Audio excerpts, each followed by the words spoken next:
Lumu Kajiri abava ku ttale eyo okuyiga mu budde bw'amayimbulambuzi yeekanga omukadde eyali atudde ku kiswa wansi w'omuti gwa kifabakazi eyali amwegesa amaaso. Yatya nnyo n'ayiwa olutiko yenna n'enviiri ne zimuva ku mutwe. Wabula olw'ebbanga eggwanvu lye yali amaze mu kuyiggira ku ttale okwo yasobola okuguma n'abuuza nti nnyabo oba ssebo ani atudde awo ku kiswa? Yaddibwamu nti nze siri muntu ndi musambwa, naliko mulya mmere nga ggwe emirembe mingi egiyise era wano we waali amaka gange. Emirembe mingi egizze nga giddawo bukyanganfa era wazze nga watundibwa eri abantu ab'enjawulo okutuusa ku mulembe gwa leero byonna nga nze ndaba. Wano mu muti yeebadde ng'ennyumba yange wadde nga ggwe olabanga omuti obuti kubanga tosobola kulabira mu bwamwoyo. Wabula bwe ntunula mu biseera eby'omu maaso omuti guno gulituuka ne gusalwa era ebbanga lino lyonna mbadde nga neetegereza buli mutima gwa muntu ayitirako ku ttale kuno nga nnoonyaamu oyo ow'omutima n'ebirowoozo ebirungi gwe nnyinza okukwatagana naye wabula nga nkyabuliddwa okutuusa bwe ndabye era n'ensiima ggwe kyenvudde nkweraga. Kale okuva na leero mbadde nsaba tufuuka abooluganda ab'omukago abanywanyi onzije ku ttale onzimbirewo akayumba ne bwe kaba katono awakaawo, onsimbirewo n'omuti gw'omusambya, onnundirewo n'akabuzi akeeru awakaawo. Omwo mwe nakkaliranga era mwe naasinziiranga naawe okukuwa ebirungi byonna by'oliba weetaaga. Mu kayumba konzimbidde naawe nkuyambeko weezimbire amaka amatiribona, ate mu kabuzi konnundidde nfube owezeemu ekiraalo ky'ebisolo nkuyanja, ne mu muti gw'onsimbidde ku kibanja nfube nga buli by'osimba obaza. Wabula totya, sigenda kukukaka.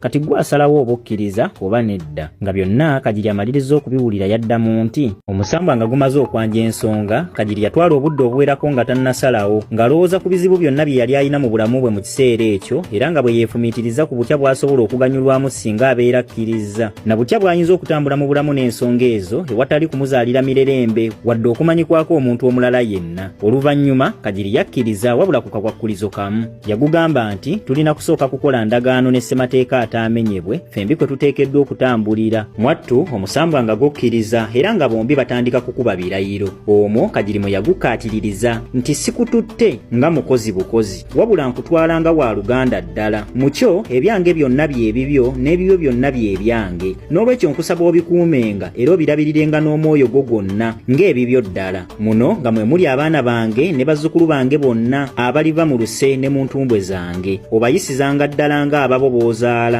era otambulanga nabo olubeerera wakati mu kubawa omukisa omungi, obufumbo obulungi, ezzadde n'abaana abalungi, beppo wamu n'obukuumi n'obuwangaazi. Ombeererangawo mu buli mbeera nga muganda wo ddala era onnyambangako okutuuka ku birungi byonna bye ndibanduubirira mu bulamu bwange bwonna. Ne bwe ndiba nfudde osigalanga okuuma n'okubeererawo abantu bange bonna n'ebintu byange byonna okulaba nti olulyo lwange terusaanawo. N'ekisemberayo ddala era nga kye kisinga obukulu, tovanga ku ndagaano eno ate tokolanga ekintu kyonna ekikontana n'amateeka agabagiddwa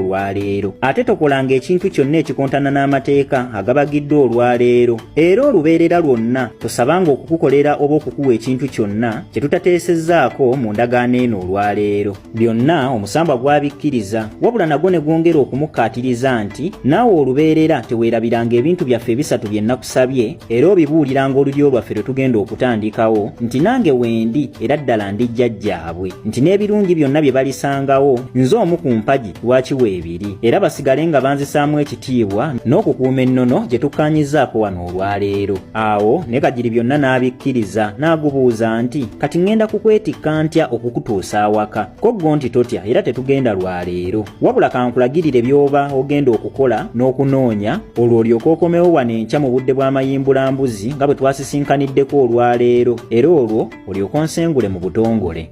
Mwattu omusambwa nga gumulagirira byakukola era ng'adda waka. Enkya ku makya yabukeereza nkokola n'atandika okuteekateeka byonna ng'omusambwa bwe gwamulambise. Muno nga mwe mwali okuzimba akayumba kali ke baayogerako mu kitundu kyaffe ekyasooka era nga wano yeeyambisa emiti egy'enjawulo omuli omusambya, emmuli ez'enkalira, ekisansa, omussa n'ebirala bingi okusinziira nga bwe yali alagiriddwa. N'asimba n'omuti gw'omusambya ebbali ku kabanja ke nga nawo mu kinnya nga tannasimbamu yasooka kuteekayo ensimbi engezi 9, amatembe 9 n'ebirala n'ebirala bingi okusinziira nga bwe yali alagiriddwa. N'agulayo n'embuzi enkazi enjeru 3 era ng'obudde buwungedde ne yeetikkako emu okujambusa ku ttale mu kunona omusambwa. Ng'ate erudda akutte akambe, ejjambiya, akattamukago amatu 2, endokwa y'omuti gwa kifabakazi, amata, omwenge omusu n'ekibiriiti. Bwe yatuukirayo nga n'obudde bumaze okugolooba nga yeeyambisa ekibiriiti n'akuma ekyoto kwe yassa enku z'obusaana, ennongo n'endagi, era kyekyoto ne kitandika okuteta. Ng'essaawa ziweze bulungi n'omusambwa gwaddamu ne gulabikako, era wano ne batandika omukolo gw'okutta omukago okufuukira ddala ab'ekika, abooluganda, ab'omukago, abanywanyi, wamu n'okulayira okukakasa ssemateeka waabwe bombi gwe baabaga mu kitundu kyaffe ekyokubiri. Mu byonna nga bikolebwa baanywa omwenge bombi ku ndeku y'emu ne balya akattamukago bombi okutuusa nga kaweddewo. Omusambwa ne gunaaba era ne gunywa n'amata ng'akabonero ak'okuzzibwa obuggya. Kajiri n'atema omuggo okuva ku muti gwagwo mwe gwali. Omuggo n'agugatta wamu n'endokwa gye yaleese. N'asala embuzi eri okuva ku muti guli nga bw'azza ku ndokwa eno ng'akabonero ak'okusimbuliza obuyinza. Oluvannyuma n'ennyama y'embuzi eyo ne bagyokya ku kyoto ekyakumiddwa nga bwe bagirya bombiriri okutuusa okugimalawo ng'akabonero ak'okukaatiriza obwa Sseruganda bwe bakoze wakati waabwe. Nga byonna biwedde, omusambwa gwesogga mu ndokwa eri eyali esibiddwa awamu n'omuggo Kajiri gwe yatema, era nga gumugambye nti bw'asitula ebintu ebyo tateekeddwa kubiwummuza wantu walala wonna paka waka we biteekeddwa okuwangibwa. Era bw'atyo Kajiri bwe yakola paka waka, endokwa n'agisimba mu kinnya kiri kye yali alese asimye, ate omuggo n'agussa ku mpagi ya wakati mu kayumba kali ke yazimbye. Endokwa yagisimba wamu n'omuti gw'omusambya guli,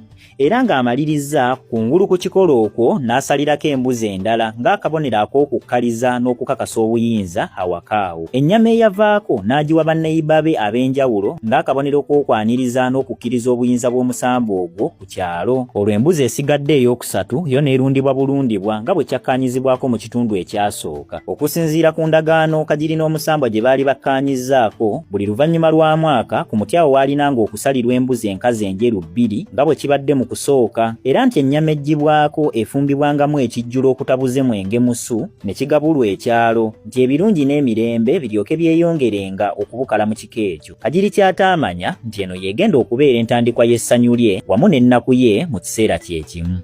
Nga wayise emyaka 3 Kajiri yatandika okulaba ku nkyukakyuka ennungi ey'omuggundu mu bulamu bwe, anti akageri ke yali omuyizzi yatandika okufuna abantu ab'enjawulo abajjanga bamusaba okubafunira ebitundu by'ensolo n'ebinyonyi by'omu nsiko ng'olwo babibalagirideko eddagala n'emigaso egy'enjawulo, era baamusasulanga kiralu nga kw'ogasse n'okumuwanga ebisolo nkuyanja. Era waagenda okuyita emyaka 10 awamu nga kati ssebo Kajiri mu loodi, anti ng'ennyumba azimbye ey'omulembe bwaguuga. Mu kisibo ng'alinamu embuzi nga 2, entaama 50, endiga nga 10, enkoko zo nga tabala n'ebirala bingi. Mu myaka egyo kyateerabiranga kwe kutuukiriza emikolo giri gyonna nga bwe twalaba mu bitundu byaffe ebyasooka, era ekyalo kyonna kyatuuka ne kimumanyiira nti ku buli nkomekerero ya buli mwaka ewuwe tewabula vvumbe, era abasinga omwaka gye baagumalirangako. Ebbanga nga lyetoololedde ddala, Kajiri yafuna ekirowoozo ky'okuva mu buyizzi akyuse omulimu, era olw'okubanga amateeka agafuga ebisolo by'omu nsiko gaali tegannaba kubeera makakali nnyo nga kati, Kajiri yatandika okulunda ebisolo by'omu nsiko awaka wamu n'ebinyonyi omwali enkwale, enkofu, amayuba, entaawuluzi,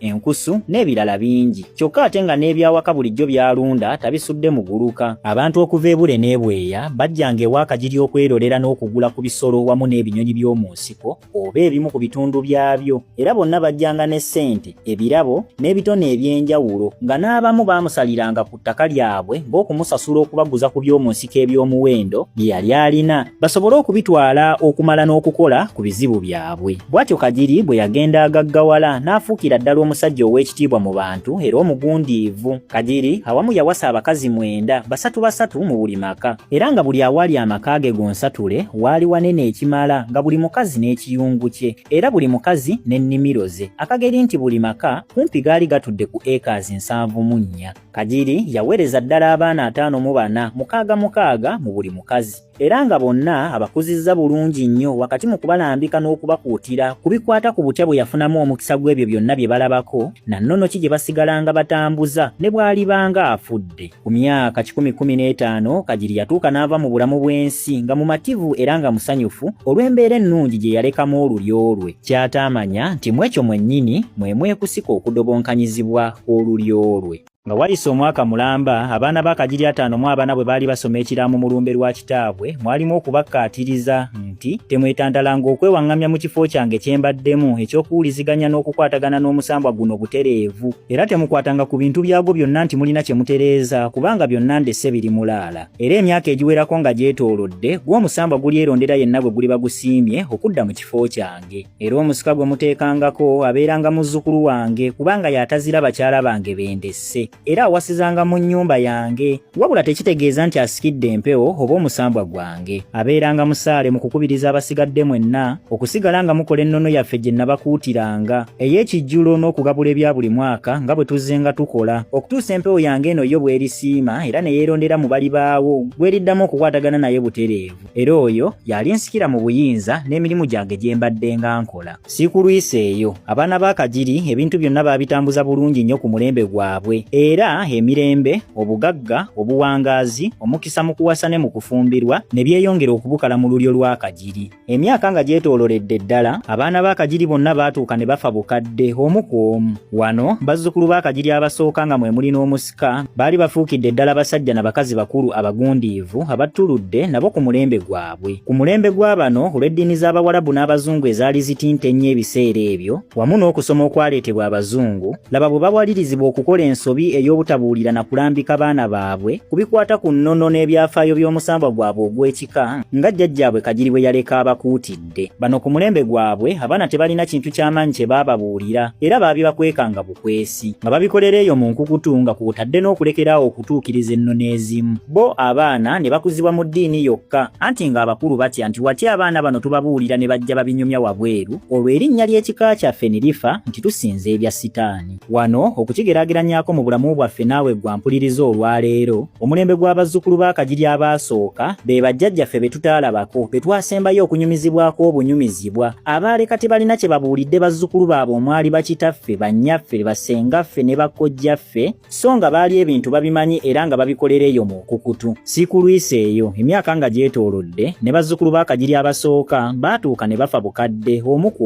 omu olwo twolekedde ku mulembe gw'abazzukulu ba Kagiri bannakabirye ebintu bya jjajjaabwe Kagiri n'omusambwa gwe we byatandikira okufa ttogge omusambwa gwa Kagiri gwatandika okunyiiga oluvannyuma lw'okulaba bazzukulu ba Kagiri nga batandise okuva ku nnono eyakkaanyizibwako mu kitundu kyaffe ekyasooka ng'era gulaba nti emigi gy'egizzeewo gitandise okugwesambira ddala nga kyokka bwe beeyagalira mu bintu bye gwalafuubanira ne jjajjaabwe wano bazzukulu ba Kagiri bannakabirye nabo baali battuludde ng'era olw'ebizibu ebyali bitandise okweyolekera mu ndwadde ez'enjawulo mu baana baabwe bazzukulu baabwe nabo kennyini ng'abantu nga bamaze okukitegeera nti wandibaawo ensonga z'obwomwoyo enneekusifu ze bataafuna mukisa kubuulira ng'era kati zaali zisitudde enkundi mu kubanja okuzzaawo n'okuddamu okutambuza ennono yaazo nga bwe yatambuzibwanga okusinziira ku bye baalambikibwanga okukola mu birooto n'okunoonyereza okwekyama kwe baakola ku bamanyi b'ensonga z'empewo ab'enjawulo baali balamu nga bijja kubaswaza okukola kubanga baali bannaddiini bakuukuutivu nga n'abamu baali bafunye ebifo ebisava mu ddiini ez'enjawulo era ng'ensi yonna ekimanyi nti tebakkiririza mu byalubaale kale nga bagamba nti kinaalabika kitya nga tukedde enkya buli muntu n'akimanya nga bwe tulina empewo za jjajjaffe Kagiri laba mu busiru n'obutamanya bano bwe bafuna ekirowoozo nti watyanga ebyafaayo bino tubiziikidde ddala n'abaana baffe ne batabimanyaako wadde kye bataamanya nti obulamu obulungi n'ebintu byonna bye baali balina byava ku ndagaano jjajjaabwe gye yakola n'omusambwa guli ng'era okuva olwo gwayingirira ddala omusaayi gw'olulyo lwabwe nga tewali baasobola kugweggyako nga bw'otasobola kweggyako kisiikirizo ekyo okutuuka bw'oliyingira entaana bano baakwata buli kintu kyonna ekyekuusa ku nnono y'ensonga za jjajjaabwe ne babikumako omuliro ne babisuula mu makubo oba mu masaŋŋanzira ne babiziika mu ttaka ne babisuula mu nnyanja mu migga ne mu bitoogo okutuusa ng'ebisinga babimazeewo olw'okuba baakizuula nti ekyali kisinga okubitabula kubisuulirira na kubyerabira baayiiya ne batuuma abaana baabwe abasinga amannya g'empewo ez'enjawulo nga Ndawula Nandawula Musisi Namusisi Musoke Namusoke Kiwanuka n'Abawanuka Muwanga n'Abawanga Lubowa na Lubowa n'amalala mangi ne basimba n'emiti gy'empewo ez'enjawulo ku bibanja ng'omuwafu omussa ekiroowa empaanyi omukookoowe omusasa omusizi omupaapaali omusajja pala ekitooke ekimyufu n'ebirala bingi ne balonda n'ebisolo eby'amabala g'empewo ez'enjawulo. Mu byonna nga kye babaze ebyo bikole ng'obubonero nti bajjajjaffe tukyabajjukira, n'olwekyo temubonereza nnyo bazzukulu bammwe. Wano okukigeraageranyako mu bulamu bwaffe naawe gwampuliriza olwaleero, omulembe gw'abazzukulu ba Kajiri bannakabirye be bajjajjaffe be tusembyeyo okulabako, abaasinga okutuzaalira okubonyaabonyezebwa kw'empewo z'ebika byaffe kwe tulina kati. Emyaka bwe gizze nga gyetooloola ne bazzukulu ba Kajiri bannakabirye bafudde omu ku omu, wabula nga bo abasinga bafudde birwadde so si bukadde ng'abaabasookawo. Olwo tusembayo n'omulembe gw'abazzukulu ba Kajiri bannakasatwe abaggalawo emboozi yaffe eno eya Kajiri n'omusambwa gwe. Wano omusambwa gwali gusitulidde ddala obusungu ku mulembe gw'abazzukulu ba Kajiri bannakasatwe, kuba bano abasinga baakuzibwa kumpi tebalina kye bamanyi. Amannya g'empewo ag'enjawulo agaabatuumibwa, emiti gy'ensonga gyonna egijjudde mu buli kibanja, ebisolo n'ebinyonyi eby'amabala ag'enjawulo ebijjudde awaka ku luggya, byonna nga tebamanyiiko wadde ku makulu gaabyo. Ebizibu eby'enjawulo byatandika okubatomera okuva ebule n'ebweya, nga mwe muli endwadde enzito ezitawona, buli mulimu gwe baalina okutandika okusiraana, n'obugagga bwabwe okutandika okuseebengerera mpola mpola. Laba bino bwe bibasindiikiriza okukola ensobi emala eggobe mu kibya, ne batandika okutunda ebyobugagga bya jjajjaabwe nga mwe muli n'ettaka okuli emiti gy'ensonga ebibadde bikyabakwatiriddeko. Awo n'ab'ekika ne batandika okusattulukuka, anti nga battunka n'ogw'okugabana ebyobugagga bye bataakolerera. Ate abalala ne basalawo okugendanga ku basawo b'ekinnansi ab'enjawulo ne baloga empewo z'ekika, bw'emikisa gyonna zigiwenga ku sayidi yaabwe, kyokka nga tebafuddeeyo kusooka kumanya na kukola bajjajjaabwe bye baagala. Kino kyawa emyoyo gy'abajjajjaabwe okulengerera ewala, ne gimanya nti abantu kizibu okutegeera n'okukuuma ebirungi bye bataakolerera, bye bataamanya gye byava. Olwo jjajjaabwe Kajiri gyali emagombe n'aduumira emyoyo gyonna gisituke okutandika okubayisa mu kusoomoozebwa okw'enjawulo, basobole okuzuukuka abeebuuza ebibuuzo badde ku nnono y'emyoyo gy'ekika kyabwe kwe gizze nga gitambulira olw'emirembe giddemu gibukale. Kati laba bazzukulu ba Kajiri bano basazeewo okwetundako buli kamu ke basanzeewo mbu bo babeere bulungi, ng'era atunda ky'ataakolerera bw'atalumirirwa. Baatuuka n'okuva ku nnono y'okusikiza abazzukulu, bo kati basikiza baana olw'omululu gw'okugabana n'okutunda bye bataakolerera. Batunze buli kimu kyonna okwakolebwanga obulombolombo bw'empewo zaabwe n'ebijja ne babitundiramu. Kati empewo z'ekika kyabwe zisazeewo okusattulula olulyo lwonna, ebyobugagga byonna babyemaleko n'okwekutulamu beekutulemu. Olwo buli omu waali batudde oba gyali bawaŋŋangukidde empewo zimubanje bubwe. Okusinziira ku mulembe gye gulaga, ku bazzukulu ba Kajiri 195 baligumira mu mbeera yonna eribaawo, balitambuliranga mu kusoomoozebwa okw'enjawulo n'ebizibu okubalumbanga eby'olutatadde obulamu bwabwe bwonna, wabula tewali bulamu 5 ku 100 abatuula ne balowooza era ne batereeza ensobi ezo, bo n'abali baddira mu bigere obulamu ne bubatereerera. Wano okukigeraageranyako mu bulamu bwaffe naawe gwampuliriza olwaleero, bazzukulu ba Kajiri bannakasatwe be bakitaffe, basengaffe, bannyaffe ne bakojja baffe. Era nga bazzukulu ba Kajiri bannakana, yenze naawe abaliwo ku mulembe guno, beppo n'abaliddawo. N'olwekyo gwe nga muzzukulu wa Kajiri nnakana ampuliriza olwaleero, osobola okusalawo okubeera mu 95 abagenda okugumya omutwe ng'emmale, beppo n'okugumeeza embiro, nga buli lukya batambulira mu bulamu bwa vaawo mpitewo obujjudde okusoomoozebwa n'okusuulirwa emisanvu okuva eri amaanyi ga jjajjaffe Kajiri. Oba osobola okusalawo okubeera mu 5 abagenda okutuula beefumiitirize, basale entotto mu kuddamu okwerula n'okuzza obuyinza bwa jjajjaabwe Kajiri. Nkimanyi nti amakulu agali mu bigambo bino tetuli baakugategeera ffenna kyenkanyi, kubanga n'engalo ku mikono gyaffe tezenkana, ate era ne bwe buba bwavu bwava dda, ng'abagagga be batono ng'abaavu be bangi, era nga n'abataka be batono ng'abapakasi be bangi. Jjukira nti obulamu bwo n'obwabo bonna abagenda okuva mu ntumbu ezo essaawa zino buli mu mikono gyo. Emboozi eno erimu ebyokuyiga bingi okuva gye yatandikidde, era emboozi ya Kajiri n'omusambwa gwe bwekyo bwekomekkeredde olwaleero. Lindirira ate lwendireeta ebinyuvu ebirala, anti tuba tunyumirwa ate nga bwe tuyiga. Era okutandika n'olunaku lwa Mande ya wiiki gye tugenda okutandika, ngenda kubanga buli lunaku mbawaayo vidiyo emwemu n'okwanjuluza amakulu agabadde mu mboozi ya Kajiri n'omusambwa gwe, nga buli vidiyo ejja kuba eyina kyesomesaako ekyenjawulo. Osanga byonna we tunaabimalirayo nga kummwe nkuyanja mufunyeemu ebyokuyiga bingi.